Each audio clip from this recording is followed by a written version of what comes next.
How's everybody doing? How are you doing? It's a pleasure coming online today. I'm off work today. I just decided to come online just to see what's going on. Hope everyone is fine. Um, I'm also doing fine as well. Um, I just wanted to I just wanted to um, come and say one or two on this platform. Um, I'm celebrating my third year in the UK. This is my third year. That was in September. I wasn't able to do, I was so busy in September. I was not able to do anything. I was not able to really do any video. But this is me now. I thank God for His grace over myself, over my family, over my career. I do not take it for granted. Um, it is worth thanking God for, you know. And if in my language, Yoruba, they'll say, ẹni tí ò bá mọnú rò kò ní mọ́pẹ́ dá. Like, it means that if you don't think deep, you will not be able to reflect, what has happened to you from the onset. If you don't do that reflection, you won't be able to thank God. That's what it means. And I'm here thanking God for life, thanking God for the grace, all the grace, upon me, upon my family. I thank God for it. And I just want to share one or two things about what I have learned while in the UK.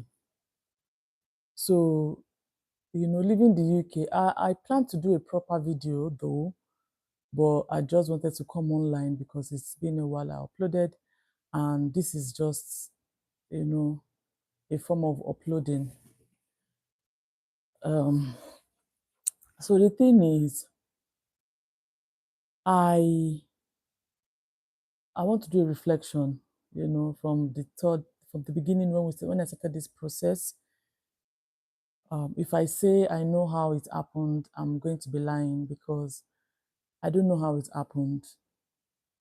I don't know how it happened. We didn't have like up to 500,000 in naira in our account then. But look at us, we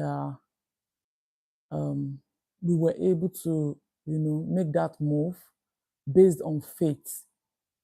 And God just, made it happen. It was just all God. So um, we started taking that step while in Nigeria. It was a leap of faith. It was a leap of faith because I didn't believe that I would. I used to go out of the country, but I just go to African countries and Asia, I think Dubai, but not in the Europe. So, and then knowing that, I'll be going to England, not alone this time, but with my family, my entire family. It was a miracle. It was a miracle, and I'll be forever grateful. So it's just I've just been doing some reflections, from when I stepped my feet in Heathrow Airport, and the fears and everything that I've heard about Heathrow. That when you get there, the way they deport people, that it's easy to just once you get there. So you shouldn't be happy until you get into the street of the UK. But even at that, you just have to be careful about what you do. Just do the right things. So when I got to the almighty Heathrow, I braced up. I braced up and I was like, oh, here we are. So whatever comes, let's see what happens. And I had a baby then, a toddler, because it was just a little over 1 year old. So what I did was, I even heard that, when you get to Heathrow Airport, if you have children, they will give you priority. But it didn't happen like that. But it's fine. It's okay. It took that pressure, because if I had been in the front, I wouldn't have known how to compose myself. So being on the queue was okay. It was okay for me and my family, because myself and my husband were just trying to like wrap up. Okay, do we have this? Do we have that? Do we have this documentation in our bags? All our documents were in our backpack. So we're trying to wrap up. Oh, hope we haven't forgotten everything. So it was a good time. And it was a good thing that we're not giving any priority treatment based on our children, because we're with 3 children. One was 1 year old. The other one was 6 years old. Is she 6? Yes, 6 years old. And the other one then was 8 years, 7 years old, 8 years old, I think. 8 years old. So there were 3 children under 10 years old, right? So, but it was good that they didn't let us go in the front. We were able to comport ourselves, put things together. It was even at that point, because my husband was carrying our little boy. It was even at that point that I told my husband, no, let me carry my little boy. Let me carry my little boy, because I was the main applicant, and it's most likely that I'll be the one that will be asked the main questions. So let me carry my little boy for distraction. That was my plan.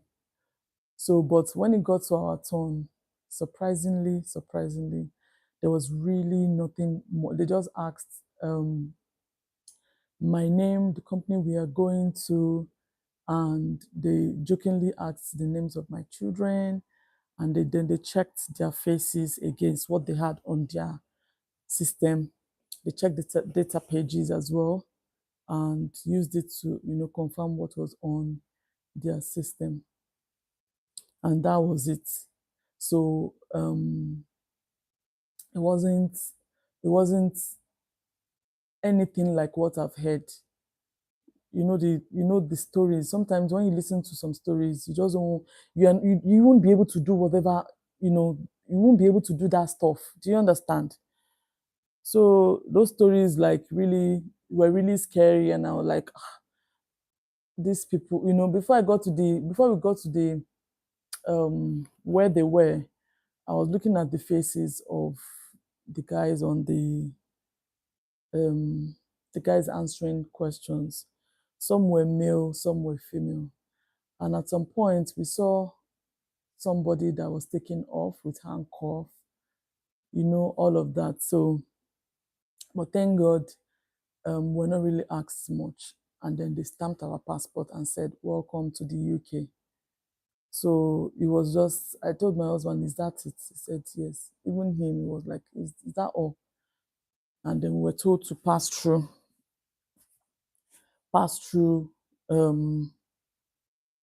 There was this entrance, and then we were told to pass there and go and get our luggage so that we can go to our houses.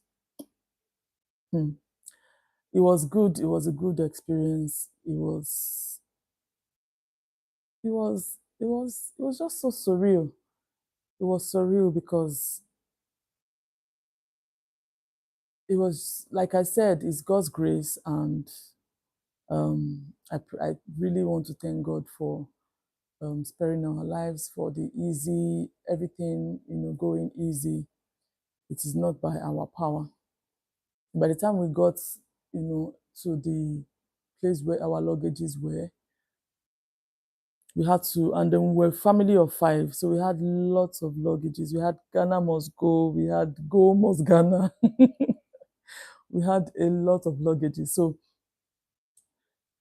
the 5 of us had backpacks, except my little boy. Everyone had backpacks.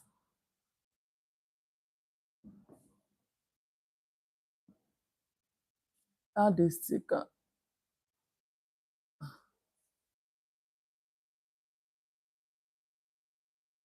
So everyone had backpacks because we packed and packed and packed. Sorry, what's this? I'm trying to take this away.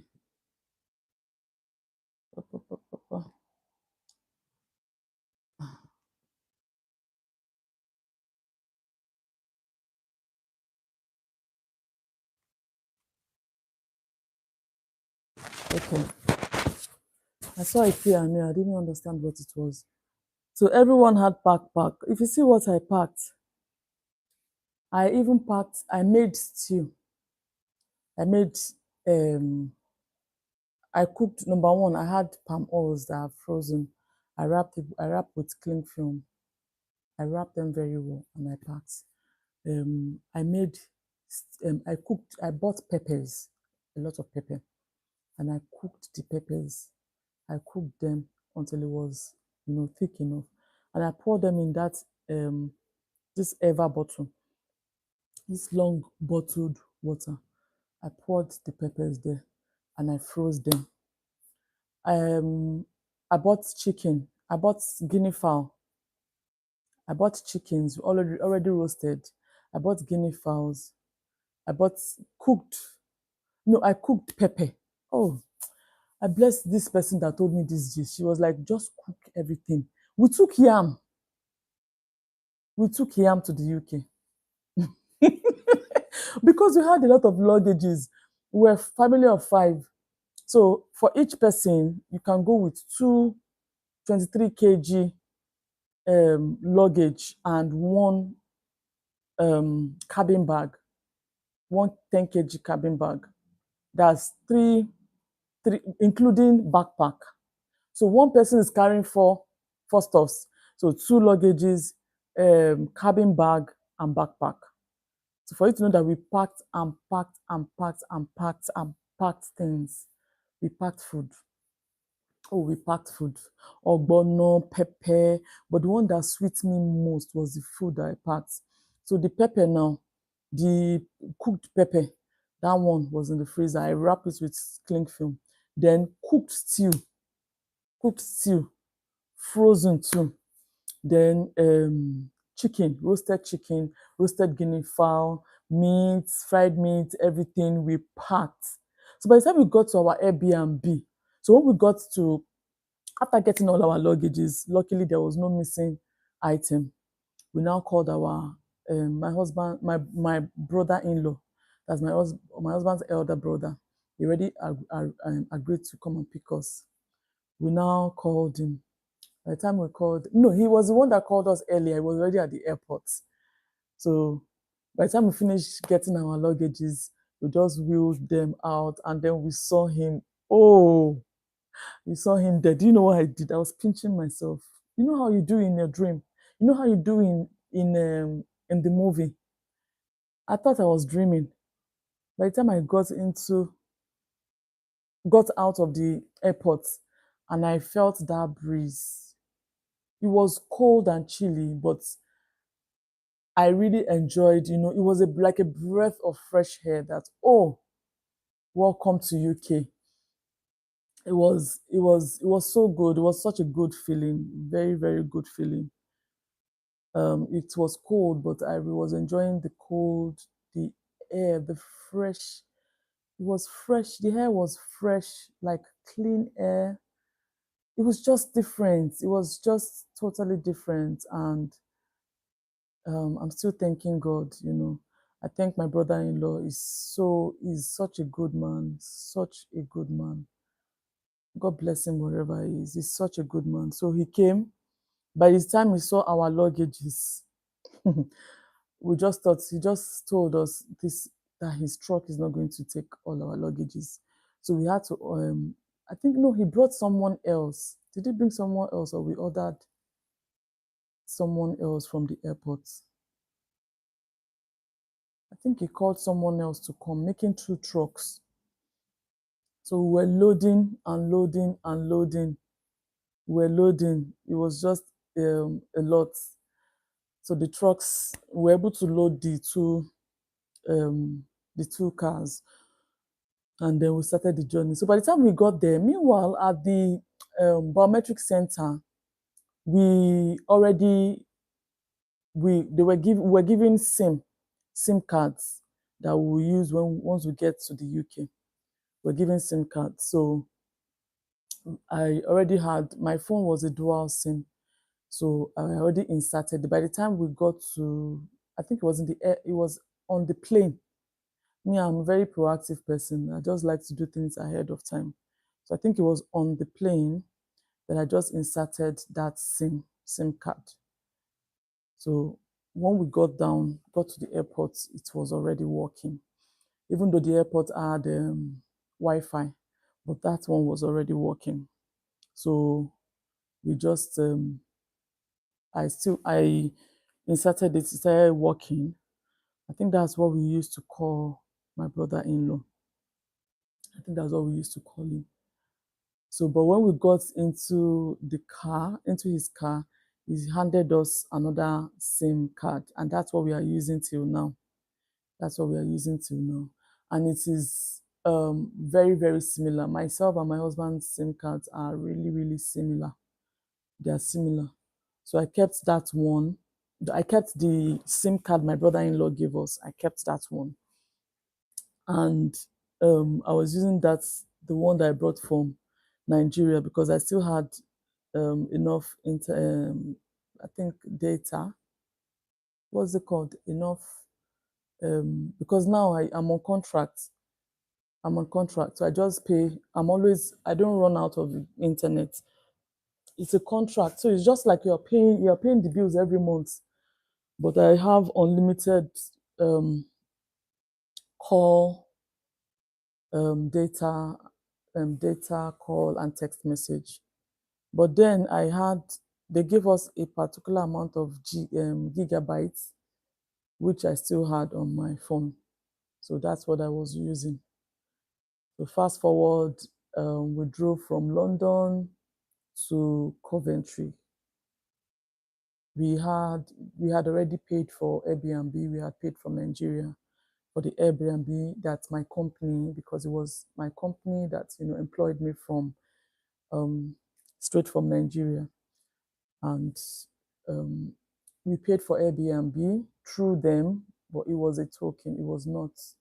I mean, it was, even though it may be expensive, but it was just a soft landing kind of for us, instead of having to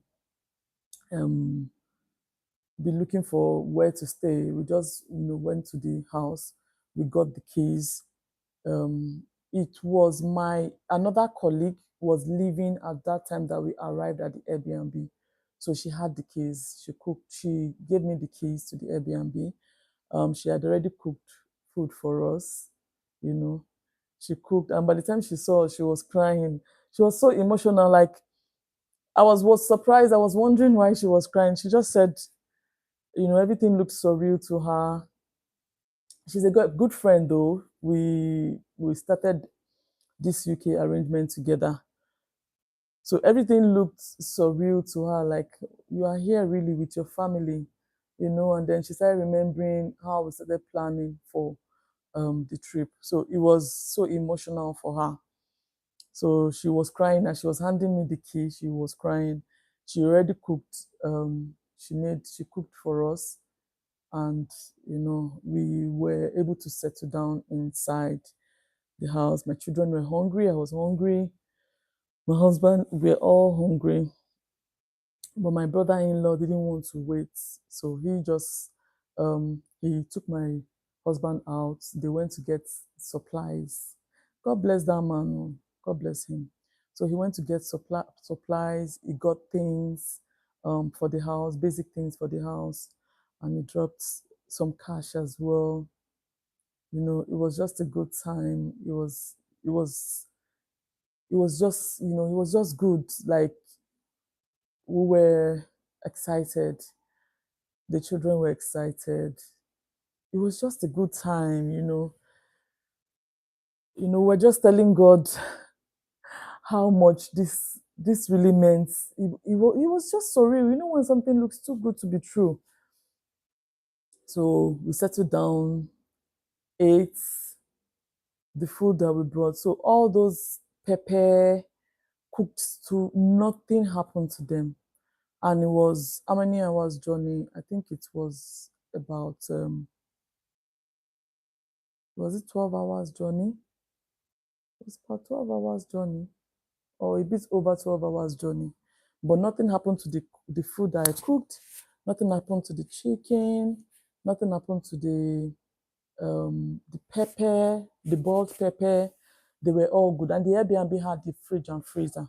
So we just transferred everything to the fridge and freezer. And that was a very good advice, because that food lasted us for very, very long. The thick pepper. So because pepper was thick, you just need a little at a time, bring it out, mix it with water, and then it becomes, regular stew. So that is what sustained us for that period. We're eating our chicken, we're eating our guinea fowl, our meat, everything we brought was a lifesaver. So if you're coming, traveling out with your children, please, as much as possible, even if it's a 24-hour trip, just make sure that the food is really, really block frozen. It's going to last. It's going to last. Just freeze them, and then you have something. So wherever you're landing, we'll definitely have a fridge and freezer.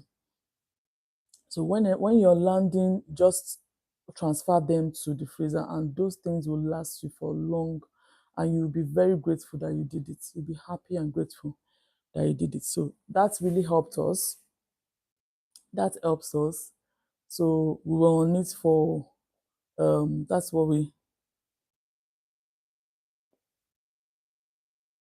what we ate. We continued eating, and by the next morning I called, and my office was not far from there. So I called my company just to go and introduce myself. And that was, I think we got to the UK on Saturday, right? And on Sunday, I called my company. My company said, was it on Saturday we got to the UK? My company said that we have to come for training on Sunday. Yes, we got to the UK on Saturday. So we went for training on Sunday. The next day I had started training. So myself and the other lady, there's this lady too that we lived in the same area together. That lady too. I think I have to tell the story of that lady, because what happened was, when I got the job, the lady is just my friend, and she's actually my friend's friend. But my friend that I know her through was already in the UK. She came to study in the UK. So because she was not in Nigeria at that time, I became closer to that my friend's friend. Her name is Funke. So I became close to my friend's friend. And when I got this job, I just told her about it if she was interested, because I got a job in the UK and they still have opening. Was she still interested? And she was like, yes, she's interested. And I told her the process, it was too much for her. At some point, I had to come in. I went to her house. We had to do a lot of processes. But the fact that she said she was interested, the fact that my company still had opening and she was interested. And another funny thing was that she told her other friend, because I told her there was still space. So she told her other friend. So, see the link now. She told her other friend, and that one was still interested. So, we were on that communication. We were communicating up until we got to the UK. So it was just that is a story for another day. But I'm happy that I'm happy that it happened because they are all in the UK, including the lady that gave me the key. We did the process together. So we are all here in the UK. So on that Sunday that we went to for the training, we were all at the training. So you imagine the feeling, starting the process from Nigeria together, and we are in the same company together. It was good. It was good. So yeah, so we went for the training, and the job started. I started shadowing. In fact, the first job I did, excuse me, the first person I washed, the first person I washed, um, the first person my boss, so it was my manager that I shadowed. So she took me to a particular service users. It was a domiciliary care setting. So we're always going to their house, like a community care. So we're always going to their houses to take care of them. These are the people that don't want to be in the hospital. They want to be in the comfort of their own home. They want to be around things that they are familiar with, people that they are familiar with. So they only want the carers to come around to their houses at the time that they need. So some of them want as low as 30 minutes. That 30 minutes was too short though. But some of them want 1 hour. Some of them just want companionship for you to stay with them, to have a discussion with them. So that is the kind of job that I came to do in the UK. So I started the first residents. So presently I'm in a care home, and we call them residents because they reside in one home. But in the domiciliary setting, we call them service users. We go to their houses, clients or service users, we go to their houses to take care of them. So the first person that I took care of, I think I went to watch her in the morning, and in the afternoon she had passed away. And it was like a welcome. My manager said, "Oh, welcome to the club. Like, I'm gonna see a lot of this, that because we are into end of life, palliative, dementia, and all of that. That's so it is part of the journey." At first, I was scared. I was like, end of life, how am I? But now I'm just so used to it. In this care room that I am, most of them are in their 80s and 90s. We have 98-year-old resident, 96, 92, 95. We have a lot of 90s in the care home that I work now. And we are just friends. Like, they are just so lovely. They are just so, so lovely. Once they sit you down, they've gathered loads and loads of experiences. So when they say two things, they're speaking wisdom. So it's always nice to be around them, and that is also called companionship. That is companionship. So yeah, those are the fulfilling parts of working in care. You there's this sense of fulfillment when you support the service users, these individuals, when you support them, and that smile on their faces are priceless. Your discussion, you learn from them. So you only don't support them alone. You give them, they give you. You learn from them. When you take time to talk to them, that even makes them happy because they are sharing. They don't have people to talk to. So when you are there with them and then you show them that you're ready to listen, they are so happy. They are so, so super happy. And that's one thing I enjoy about them. I have one that always has sweets. She has two different types of sweets. She wants to give you sweets. She wants to, she just always wants to, but I'm not someone who takes sweet things like that. So she's always upset when I say no. I mean, I can't take her sweets and go and throw it away. It's not nice. It's not nice, but I always make sure that I'm talking with her like I'm with her. She likes to talk to people. It makes her happy. You just see the genuine smile, happiness. It lights up their faces. It lights up their lives as well. So I'm just really those are the happy things, those are the things that make me happy at work. So now let me just mention one or two things, my experiences in the UK. Um, so I'll be sharing both the good and the bad experiences. Um, so my first few weeks and few months. Okay, so I'm going to talk about the transportation. When so the second day, we're supposed to go and collect our residence permit on the third day. That was on a Monday. So we got to UK on Saturday. I started my training on Sunday, and I was supposed to start my shadowing on Monday, but I told them I needed to go and get my BRP. So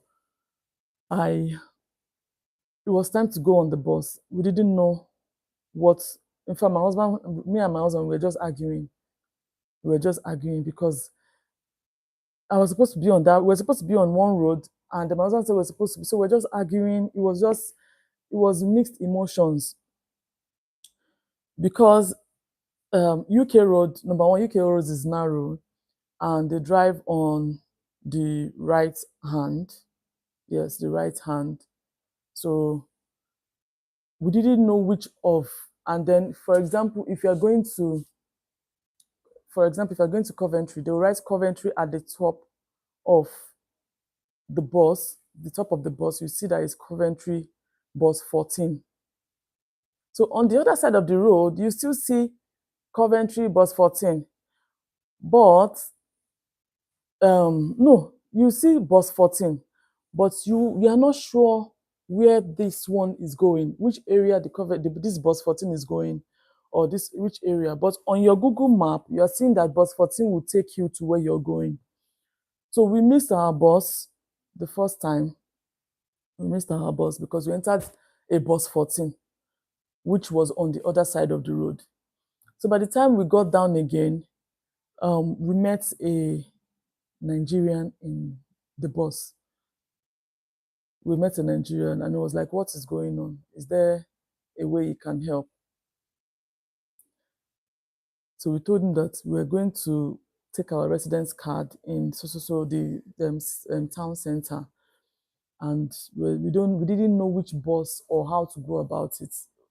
I can still remember that smile on his face, like, oh, welcome to the club. And the thing is, we still had our big currencies. We had our big currencies with us. £20, £50. They don't take it all. They won't take those big currencies. They won't take those big currencies. So the driver was like, no, you need to bring your correct change. He's not going to accept it. So that was another thing again. So we're like looking at ourselves, and we're five children, 3 children and 2 adults. So the driver was like, no, no, no. I need the correct change. If not, then he was going to zoom off. They don't have time. So the guy, we got to, now he's a good family friend now. He now gave us some cash. He gave us £5 that time. I think I had some coins. Yeah, I had some coins. We just added it and bought. He said we should buy a family ticket. So family ticket will cover 7 people, and we should buy a day ticket, which means we can use it the whole of the day. So family tickets and full day tickets. As at that time, I think it was £7 for 5 of us, or £8 for 5 of us. So he gave us £5 that day. I don't forget when people do good things to me. I don't forget. I'm not gonna forget that day. So he told us where to get down. No, luckily he was coming down at that place. He was going to the same place. So when the car, we were still arguing. I was still arguing with my husband. Oh, because I was like, we were lost. My husband was arguing, why didn't you know this? Me, I was like, why did you? And my children were like having fun. So by the time we got there, The guy, who is now my husband's very good friend, we got down. He told us, he took us to where we'll see a board, like a timetable of where you're going, a timetable of the buses, where you're going, like a direction. Once you see the timetable, it will tell you what time the bus will be going, where you're going, this and that. So and then he had to go his own place, but he described to us how to get there. So we were still using the Google map. Then I've not even really known how to use the Google map. So that was another hitch. So we missed Google map will say go right, and at some point it means left. So at the end of the day, we were able to locate um, the building, the complex. It was a complex and a post office. That is where we collected our. That's where we collected our what's it called? Our residence card. So we collected the residence card and we went back. I think we just went straight home. We went straight home because my son, I don't think we've not gotten boogie then. So my son, we were carrying my son, just sharing the car. My husband will carry for a while, and I'll also carry for a while. Excuse me, please. So we're just sharing the carrying, so we couldn't branch anywhere, even though we had the full day ticket. We just went home straight. We also met with my other family friends, the ladies that we started the process together in um, in Nigeria. So they came around to visit. They stayed for some time as well. We stayed together in the Airbnb for some time for some reasons. And she also has 4 children, and the last boy was the same age was almost the same age. My son was a bit older than him, but they were age ranges. So my son had a friend to play with, and she had 3 other older children, making 4. So the days have gone, weeks have gone, we're still there. I had started my job. My husband, we opened bank accounts. Bank account as well. We went to that same area that we collected our residence card. We went to that same area.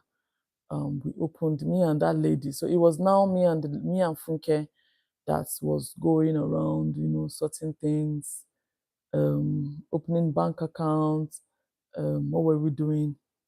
We now started looking for accommodation so that we won't be stranded, because looking for accommodation is not really easy like that. You need to start looking for the accommodation on time. So we started that one. What did we apply for again? We applied for GP. Yeah, we applied for GP. We got a GP closer to the house. We went to fill the forms. We started applying for houses. We're filling forms, going for viewings. So all the while, the children were in the house. We're having fun. They were my children and Funke's children. Were mixing. They were having fun, and we were busy with how to settle down. So my struggle with landlords. So if you check my videos, you'll see one of my struggle with the landlord. The landlord refused to give me my deposit, and I took it up, and at the end of the day, it was okay. Yes, it was okay. They gave me back. They gave us back our money, even though it was not everything, but they gave us back our money. So we've had struggles with landlords, trying to good landlords, yeah, and then some landlords trying to take advantage. So in the house, okay, so when we left the Airbnb, We moved to a flat, but that flat was leaking. When it rains, the house will be leaking. So we didn't even spend up to a month or 2 months in that flat. We didn't stay long in that flat. So we got another one through the same agent. We got another one. And it was a terrace house. It was a terraced house. So the rooms, we had 2 rooms upstairs, 2 very big rooms upstairs with toilet and bathroom. And downstairs we had the lounge, the dining room, the kitchen, the utility room, and the garden. And then we had this little entrance whereby once the postman brings a mail, they will drop it into that entrance. So once you get into the house, there's a little entrance before you open the door to the main house. So at the front door, at the front main door, there's a post. There's this space to insert your post letter. So as you are coming into the house, you are seeing your mail. You're seeing your letter on the floor, and even the your boxes, you see it there because that door is always open. So you always see it. You always see it there. So we moved to that one and we lived there for 2 years. Yes, we lived there for almost 2 years, about 2 years, from December 2022 to 2024, 2024 July. December 2022, December 2023. Yeah, almost 2 years. Almost 2 years. We lived there. And it really served purpose because the house was big. The house was quite big. It was big. So from there, I got another job and I moved so from Coventry, I moved to Dorset. Dorset is very expensive compared to Coventry that I'm coming from. Dorset is expensive, very expensive. So I was in the Pool. I live in the Pool area of Dorset, and it's all right, but it was expensive, and I was wondering why.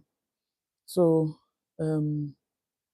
yeah, I live in Pool area, but the fact that we live in a flat here, so now coming from a big house to a small flat, we had to give out a lot of things. We had to sell some things. We sold some, but we gave out most of our things. If you see the dining, um the bunk bed, pure white bunk bed for my children, we had to sell it. We had to sell it. No, no, no, no. We didn't sell it. We didn't sell. We gave it out. We gave out a lot. It was only, let me say, the only thing we sold was our fridge freezer. Was our fridge freezer. The washing machine, did we sell it or we gave it out? Okay, fridge freezer and the washing machine. Every other thing we gave out. So we had one fridge freezer and we had one freezer. So we sold the freezer and we gave out fridge freezer. Our bunk beds, everything in the house, dining sets, dining table and chairs, what other things?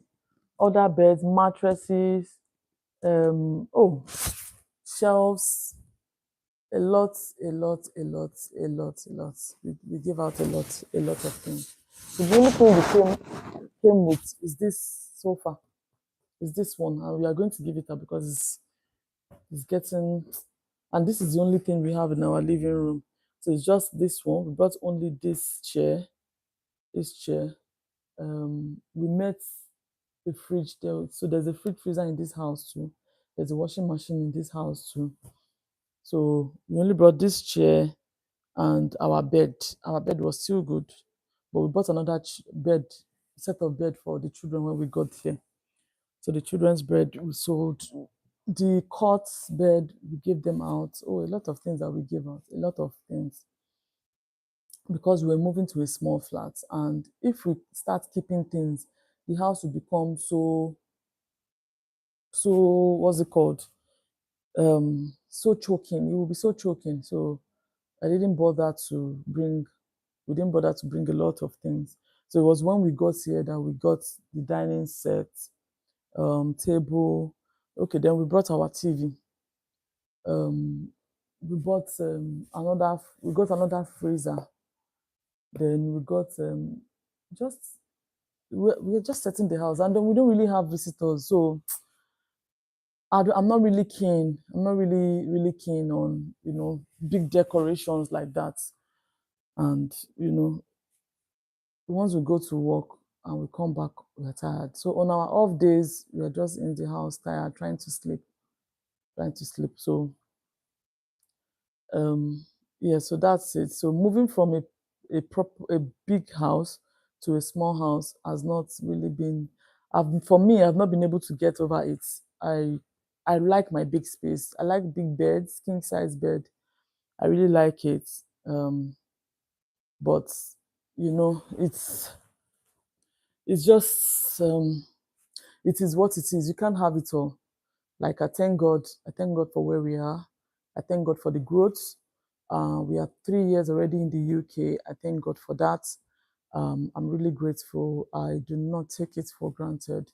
So that alone is something to be thankful for. And so what struggles, a lot of things have happened in the space of these 3 years. A lot of things have happened. So we've been able to, for me, I've been able to familiarize myself with British food. Now I know the foods, I know the foods, jacket potatoes, and because I live in a care home, um, they have meals, they have their breakfast, they have a chef, different chefs that will come in to make their breakfast, lunch, and dinner, and tea time. So we know the routines, like a British routine. I've been able to understand the British routine. Their food, they always have the pudding immediately after food. At supper time, tea time, they like to have their soup. So for us, we like pepper soup, but they like to have their soup is thicker than pepper soup. It's thick and it contains fruits and spices. So they have broccoli soup, they have carrot soup, they have cauliflower soup. So all these fruits, vegetables, spices are being blended together, and then you have it as soup, which is healthy. It's very healthy. And after every meal, you have to take pudding. And cup of tea is number one. You can't just go wrong with cup of tea. You can't go wrong with a cup of tea. You have to give that cup of tea. So, and then they have staff meals. So they give staff food. Every lunchtime, staff would have their meals. So at first, I couldn't eat the food. At first, I couldn't eat the food. But a colleague of mine now told me, oh, that's what she ate that because she goes to she's an agency, she goes to different in her former company where she was living, that she used to go to different companies as agency to work. So because of that, she's been able to, she understands the food now, she can eat any of the food. So I just told myself, okay, at least it's food. Its food is not poison. Its food is not um is not poo. So I told my mind, everything you want to do in this life, it comes from the mind. If you want to get ready for something, you start from your mind. So I just told my mind, okay, I can do it, I can eat it. So I started the first day, I'll eat. I started like that, and I started eating the British food. Sometimes I eat jacket potato, so you can pair it cheese, with cheese, with tuna, with baked beans, whatever. You can pair it with even salad. Then you have macaroni cheese, omelette with veggies, um, fish pie. So their fish pie is totally different from what we call fish pie. So their fish pie, the regular meat pie. It can be fish pie, chicken pie, and all that. You know how it is, it's pastry. But their own fish pie is main meal. It's like a meal. So it contains fish, but it's a food. It's a food, like it's baked. it's baked in a plate. So it's got spices and everything. So it's like fish but cooked with other things. I think it's got some pastry as well inside. So it's totally different from what we call fish pie. So I've gotten to learn how to um, eat the food, comfortably. Sometimes I may sprinkle pepper on it, black pepper. We always have black pepper in the staff room. So sometimes I sprinkle black pepper on it with salt. Sometimes I don't bother to. And I don't eat pork. So the chef know that I do not eat pork. So they always know what to give to me at every given time. No pork. So what else? I've learned a lot of things along the line. I've learned a lot of things. Social life, there's no much social life. No much. That one, no, that one I have to say. I'm not really the social type. I'm an introvert. But then, once in a while, you can't just be indoors. But then there is none. So what we do is we have Netflix, Disney Plus, YouTube. So we always watch as much movies as possible while we are indoors. And the little time, is it's good for the children to go out. So we have a garden around. We go to the garden. Sometimes we just, go around. We just try to go to one or two places with the children so that they don't get too bored, and it's not really good for their mental health if they don't go out like that. So, but social life is not really, nobody knows anybody, even your neighbor. Your neighbor, you may not see your neighbor until my next door neighbor now. I think the last time I saw her was okay. I saw her last month. She just lives just my next door neighbor. We don't get to see ourselves because nobody has the time to go and be checking up. No, nobody has the time. So I've been able to, I've come to terms with that nobody has that time. Even your family members, nobody. You need to book appointments to be able to see um, your friends, to be able to see your family members, and your rota may not be the same rota they have, which means that um, the days that you're free, they may not be free on that day. So um, you're left with booking appointments. Okay, what day coincides with the day that you are not working. So it's a bit difficult and it's dicey. So but every summer we always ensure that we go to London. That's where my husband's families reside. So at least in the last 3 years, we've been going to London every summer. We go to London every summer, just for a summer party. So my brother-in-law, the one that came to pick me up at the airport, he organizes summer party every year, which is a really good one. It's a really good one. At least it brings about that unity, that bond, because everybody's busy. But at that time, at least it's just once in a year, just find that time to, come for that get together. And it's a good thing. I commend my brother-in-law for that. It's a very, very good thing. So what else? Punctuality. I've learned punctuality in this UK. Before in Nigeria, African time is a norm. African time is a norm. When they call when they call a time for you, when they call time for 1 o'clock in Africa, in Nigeria, you get there by 2 o'clock. It's 2 o'clock that. But here, when they tell you that an appointment is for 1 o'clock, please get there quarter to one. Get there 12:30 or at most quarter to one, because the people will be waiting for you already. Especially if you are looking for accommodation and they tell you, they give you a time to come and do viewing, come and view the house, and they give you 12 o'clock and you're getting there 12:15. In your presence, they will leave you. They will leave you and enter their car and leave. So they are very, very punctual. Oh, the English people are very punctual. So I learned punctuality from them. So if here now, the new me now, just give me an appointment to come somewhere by 12, I'll be there by 11:45 because I'm used to it. And I see that it portrays you as a serious-minded person. It portrays you in a good light. It's very good, and I think it's something we need to imbibe. That punctuality spirit. It's something that we all need to imbibe. It's so when some things happened, when some things happen and someone is going late, it irritates me now. It's very irritating. So yeah, 3 years in the UK, no social life. But guess what? 2 weeks ago,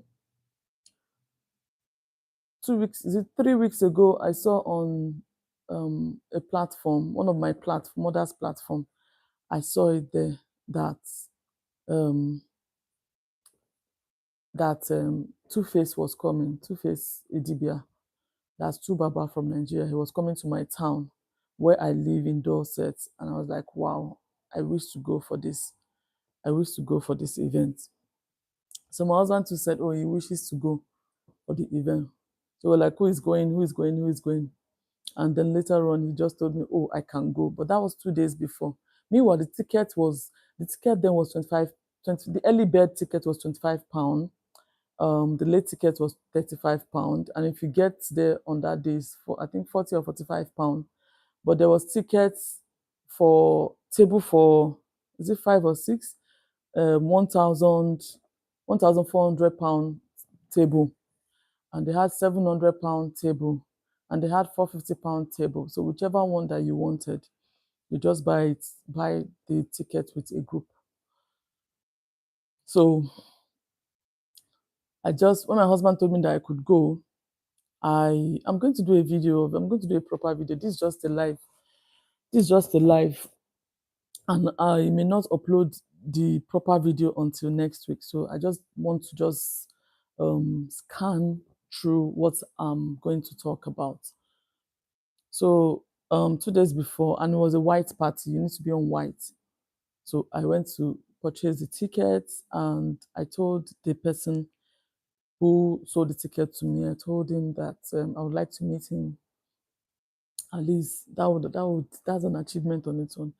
I would like to meet him if you can schedule an appointment or a meeting to just speak with him. He was like, it's going to be difficult, but you will see what he can do. So I was like, okay, no problem. I bought the ticket, and that day came. He said I should remind him on that day in the afternoon, and the party was supposed to start by 10 p.m. So it was from 10 p.m. to 4 a.m. So he said I should remind him in the afternoon. I reminded him in the afternoon. I reminded him even in the morning. That's why I said the punctuality spirit is in me now. So he said I should start reminding him from 3. So I started I sent the first soft reminder at about 12 o'clock, and I sent another one at about 3. I sent another one at about 5. I sent another one in the evening.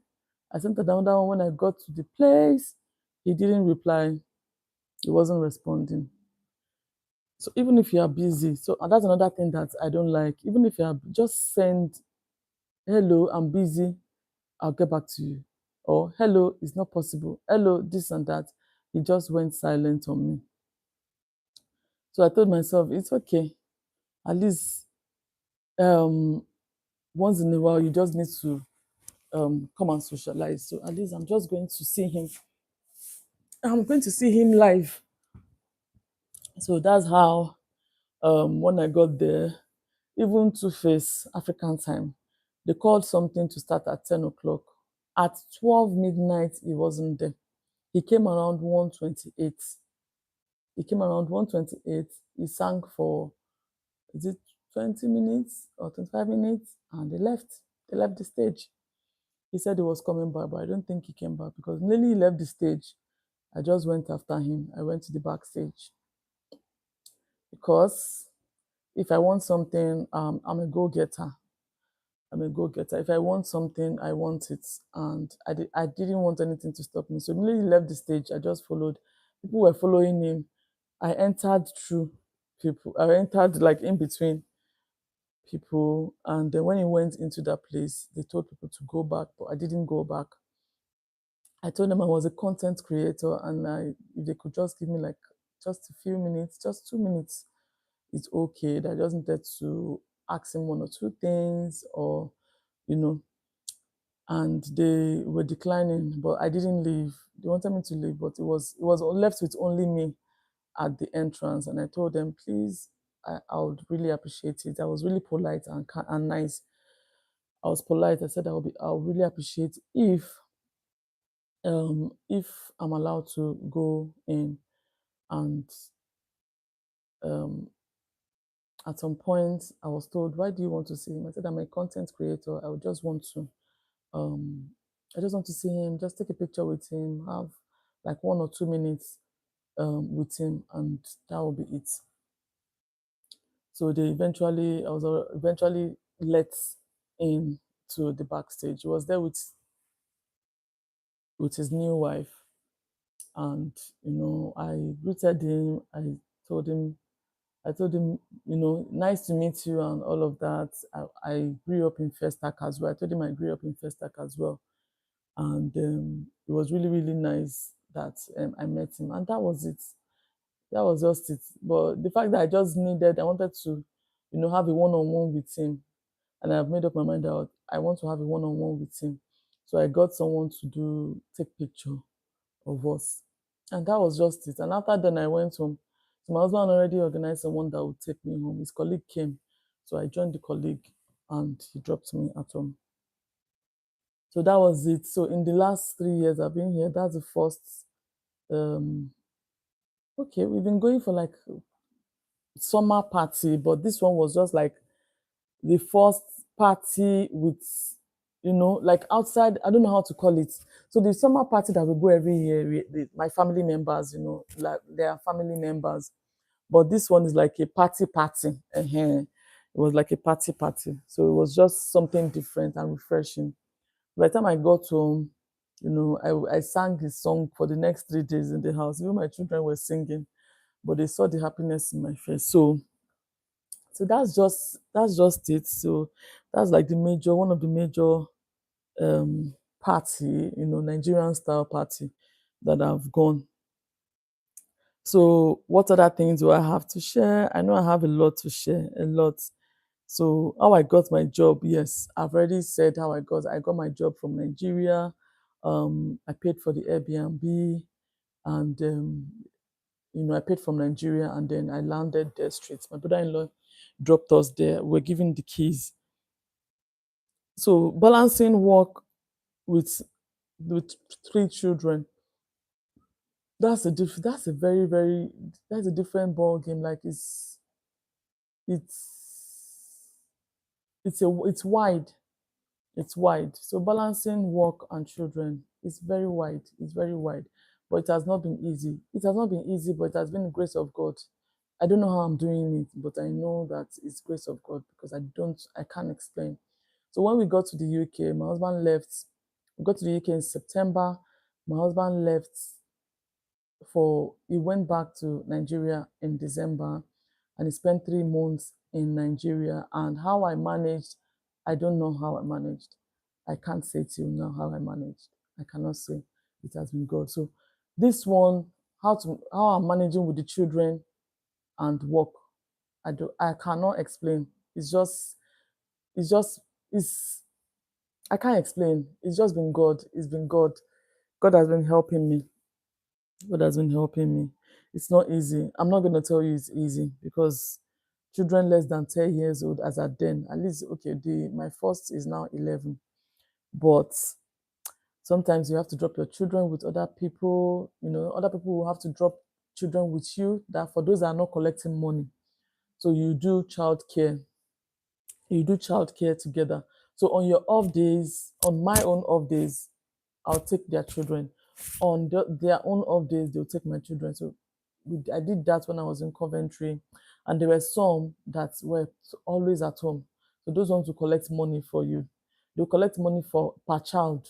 So, and I had 3 children, so they will collect a lot. They used to collect a lot. So it was just it's just a big topic, and it's an emotional topic for me because it was not easy for me.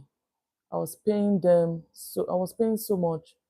I was paying so much for, for people to take care of my children, and it was a long journey getting someone that will help me take care of my children.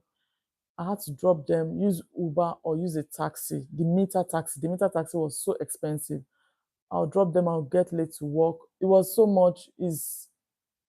Is a very emotional journey, especially then when they were still when we just came. It's a very emotional journey because I suffered then. It was not easy, but it's a story for another day. It was a very emotional journey for me.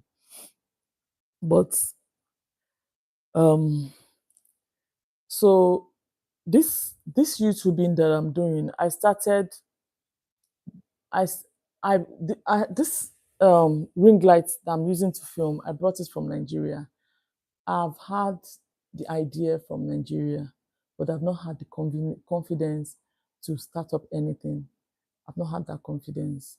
So, but by the time I got here, I still had this ring light. As we were moving house, it traveled down to Coventry. As we were moving from Coventry to this place, where I still moved it with me. And I told myself, why am I moving this thing? I bought it for straight from China, and I'm not using it. It's just there. So what am I doing?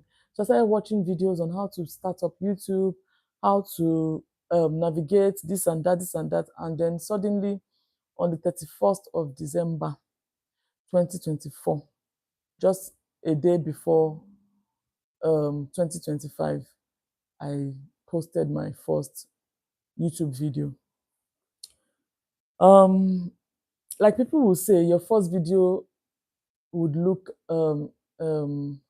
irritating to you, but I still have my first video, my second video, and my second video was really emotional, and people really um could relate to that video. They could relate to it.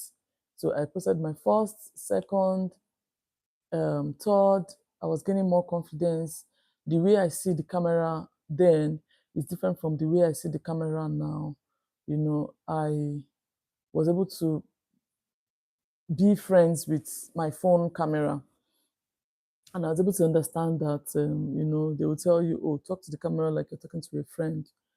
So that's how the camera is to me now, and I'm still work in progress. I'm still work in progress because the more I go, the more I post, the more I'm learning. So yeah, so YouTube journey has been another journey.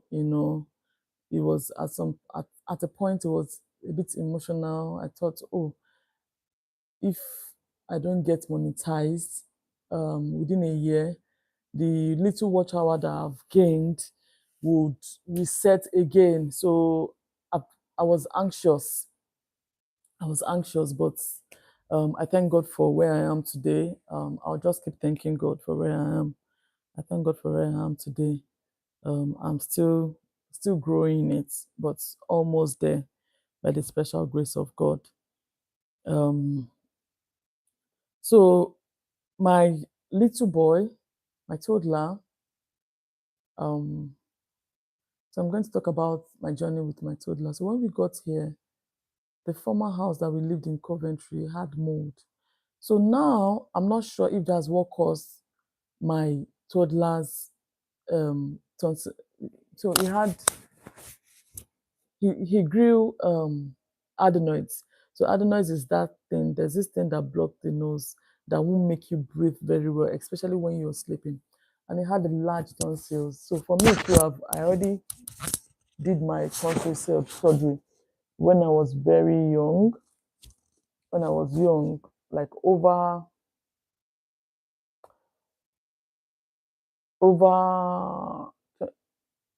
over 20 years ago. Over 20 years ago. I was in GSS one. I was just getting into so 1999. No, that's 19. I finished my secondary school in 1999. So 98, 97, 96, 95, 94, 93. So 1993, in 1993, I did my tonsillectomy surgery. So I took out my tonsils. They were large as well. So for my son, and as at that time he was almost 2 years old, he had large tonsils. So he doesn't eat. Anytime he eats, this place is always very difficult for him. His tonsils were so large. So he won't eat. So we had to call the ambulance, we had to call the speak to the GP. And then there was a way he was breathing. Then, oh, that was when um, I was alone with the children, and it was so cold. It was snowing. It was always snowing that December. And my boy was always in the cold, when I'm trying to get keep, who to help me keep him before going to work. So it was that period. He really struggled in the cold. He really struggled, especially as we just came to the UK. So he really struggled. He really struggled. So he developed large tonsils, large adenoids. He wasn't sleeping well. Quality of life he wasn't having that good quality of life because he wasn't able to eat properly. So a lot of things were going on. And I would call the GP endlessly. They put him on the waiting list. NHS waiting list was the next year, August. Next year, August, from when I booked. And I had to, so there was a midnight that I couldn't stand it anymore. He was having sleep apnea. Sleep apnea is when you're sleeping and then you just stop breathing. So he was having that, and I had to call the ambulance. I told them I can't take this anymore, and I need somebody to come and check this boy because I'm not even sleeping. I'm just there looking at him, trying to catch his breath because he has sleep apnea. So they had to come around. The ambulance came, took us to the hospital. I went with him. So we went to the hospital together. They checked him. They saw that he was large. And then the appointment was brought forward and they brought it closer. Excuse me. They brought the appointment closer. As at that time, that was 2024, we're back. It was a back and forth on it. So we got a job. I got a job in Dorset then, and they already told us that they will book us for the appointment. They said they will book us for this surgery. So when I got that job, in in Dorset, we moved, and it was when we moved they gave us the dates. So we moved in, I think 31st of July, and we got the date. Our date for the surgery was October. So we had to move there. We went to myself and my son. We went back to Coventry, and I stayed at my friend's place overnight. The appointment was in the morning. I think, did I take midnight? No, it was a night. We got there around between 8 and 9, and we just slept over. The appointment. The surgery was very early in the morning, so it was like sleeping over. We spoke. Me and my friend talked till midnight. So let me just say I slept for 4 hours. So by that time I booked around 6. I was already awake. I booked Uber. She packed food for me. Bless her. She packed food, drinks, and everything for me. So I booked Uber, and then we left for the hospital. So the surgery was done, but that was another thing again. During the surgery, something happened. Something not nice happened, and they came to call me and told me that he wasn't breathing, and I was wondering why. What's why would why I mean what's going on? I've been seeing children going into the surgery, the theater, and coming back outside. Why is my son's own different? So it was on oxygen. Immediately after the surgery, it was on oxygen, and it was um I thought I was going to faint when they told me the story. It was, I don't know what to qualify it, but they asked me to lie down on the bed and put him on my chest. So he was on my chest with the oxygen on it. And God, this God that never leaves us, um, came through for us, and he sneezed and came back to life. That's why I said, if if I do a lot of reflection, I will get emotional because a lot of things have happened. A lot of things have happened. But God will always be on the throne. He's really helping me and my family. And I'm really grateful and thankful for him. I just can't thank him enough. I'm just grateful. So that's the surgery went. So um, his oxygen level was just very low. He wasn't getting much oxygen. So, but when he sneezed, it was better. But they still kept us in the hospital for like 2 more days, I think. They just wanted to be sure that we were okay until they discharged us, and then we took train back home, back to the house, back to the house. When we go home, on the seventh day, it was worse. You know, when you do surgery, tonsils and adenoid surgery, on the seventh day, it's worse. I think that's the day there's a scale that will be falling off, and then there will be a tender side of the the skin inside. So it was okay. I think I took some days off, or I had to swap my days so that I'll be home with him. So it was just yeah, God came through. He became better. His quality of life was good. It was at the optimum, you know. He was playing well, and he was able to, his voice changed. Yeah, his voice changed. And um, he, he was able to, he was eating better, even though he's still picky. So he's a picky eater now. He was eating better, but then um, things changed, you know, for good. And I was happy, really happy about it, you know.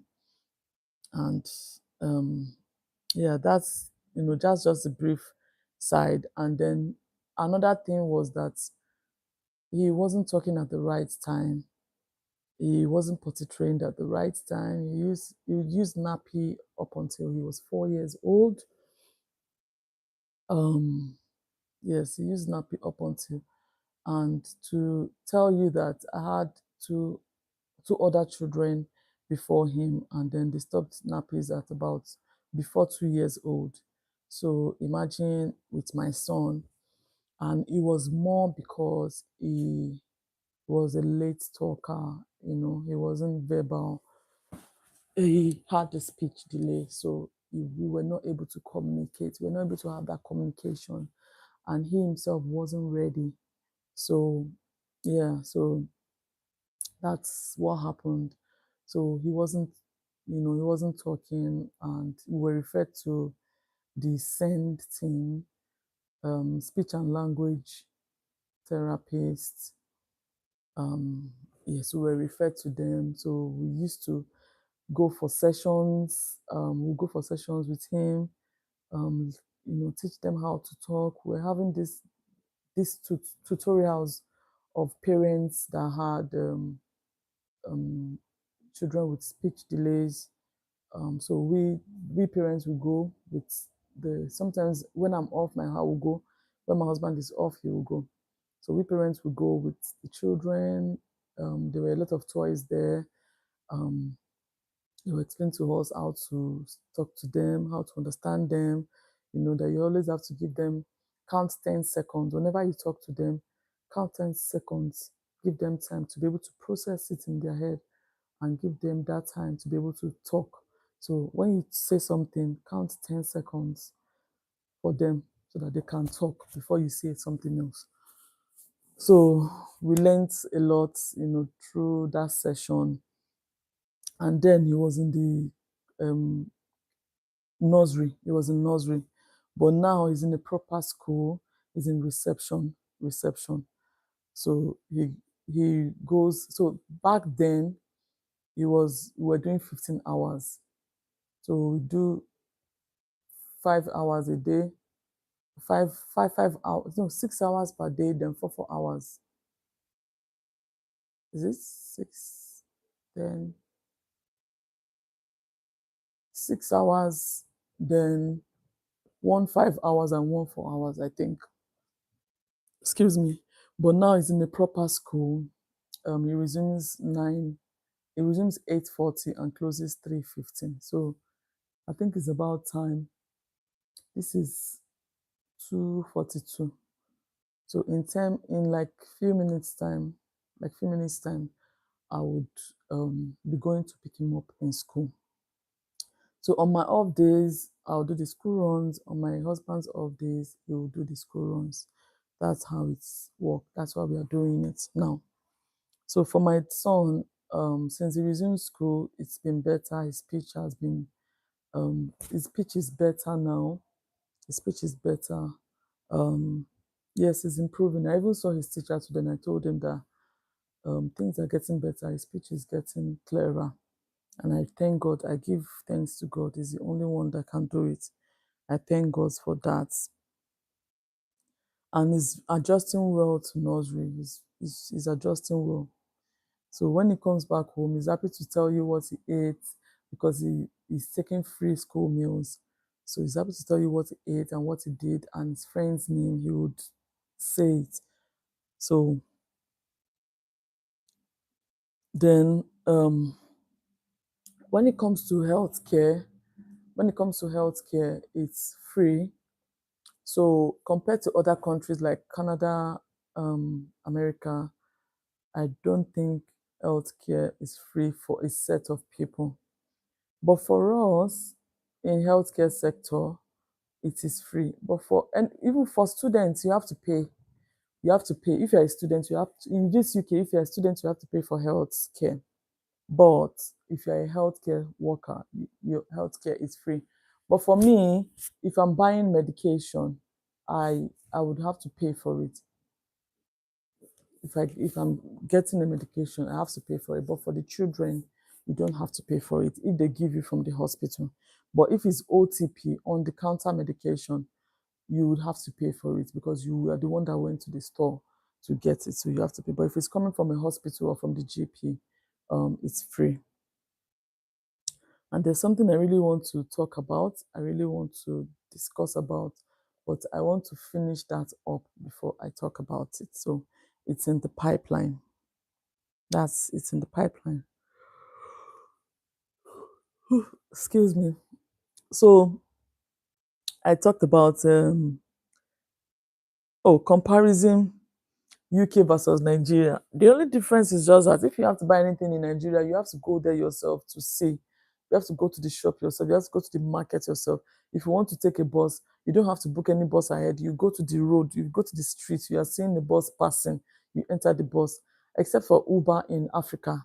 For every other thing, you have to go there, you know. You can't book a train ahead. You can't book a bus ahead. You have to go there to see or to do whatever you want to do. Open market, you have to go there. But we have something called Jumia in Nigeria. That's one you order and then they deliver to you. But here you can do almost everything apart from your job. Even your job, you can work from home. So you can do almost everything in the comfort of your home. Almost everything within the confines of your home. So if you want to work from home, it depends. But for me, as a healthcare worker, who are you treating in your bedroom? So, but if there are a lot of things that you can do from your home. You can order things. If you don't want to go to the market, you can order your food stuff from home within the comfort of your home. You can order African food. You can order your clothes, everything. I have a friend, my colleague. She's not my friend. She's my colleague. I have a colleague that doesn't really go. She said the last time she went to the store was it 10 years ago? That she does everything from home. That she orders things. She doesn't like going shopping. And for me, that's what I like. I like window shopping. It's therapeutic to me. Whenever I'm upset, if I go to and I have a very big complex around me. Whenever I go there, it makes me happy. So it's therapeutic. So the difference is just that if you have to shop within the UK, within the UK, you can do it within the house, but coming from Africa, you have to go you have to go to the market yourself. You have to go everywhere. Those things you need, you have to go there yourself. Except in few cases like Uber. Okay, with Uber you can order Uber. Jumia, online stores are now becoming um, common now or rampant now. So yeah, so that's just the difference. Other things, a lot of things, a lot of things, but in the past 3 months now, I've been homesick. I just felt like I want to go to Nigeria. I just feel like I want to go to Nigeria. I don't know. I've really been homesick, but it's expensive traveling. Why not give? If I say, oh, and then this mentality of, oh, why not give your family the money you used to? It's different from you going. It's different from you going to Africa yourself. It's different from you going to Nigeria by yourself. Um, you going, you're touching base. Feeling. There's this feeling that you. There's this thing that you. There's this home feeling when you go. Instead of saying, "Oh, I rather send the money," because that's what I was saying. Oh, I rather send the money. It's expensive to travel, and if I have to go, I can't go alone. I have to go with my little boy. So it's just, I don't know. It's. Let's just see how it goes. It's not as easy as said though. And then my leave, I need to work on my leave, with my husband's schedule as well. So it's actually a lot. So then, excuse me, it's about time. I'm going to pick my son. I just wanted to, just come on here and then I have a lot. I still have loads and loads to talk about. So, but anyway, I think I would have to come another day because I have uh, some very important topics, and I've written them down on my phone. This one is how living in the UK has changed me. I've really changed. I've really changed, really, really changed. And living in the UK has given me some sense of um, there's this very good change. I'm going to talk about it in the next video. So I really appreciate you for watching this video. It means a lot to me. And if you have watched to this level, please do well to subscribe. It will really make my day. It won't cost you anything. It is free to subscribe. Just click that subscribe button and click the like button. I would really appreciate it.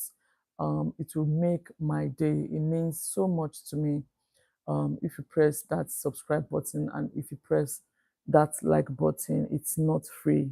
I mean, it's not. You're not paying for it. It is totally free. You just need to just take that 1 second to just click on it. Thank you so much, everyone. Thank you, thank you, thank you. I appreciate you. I do not take you for granted. Thank you so much. And I'll see you in the next video. Bye.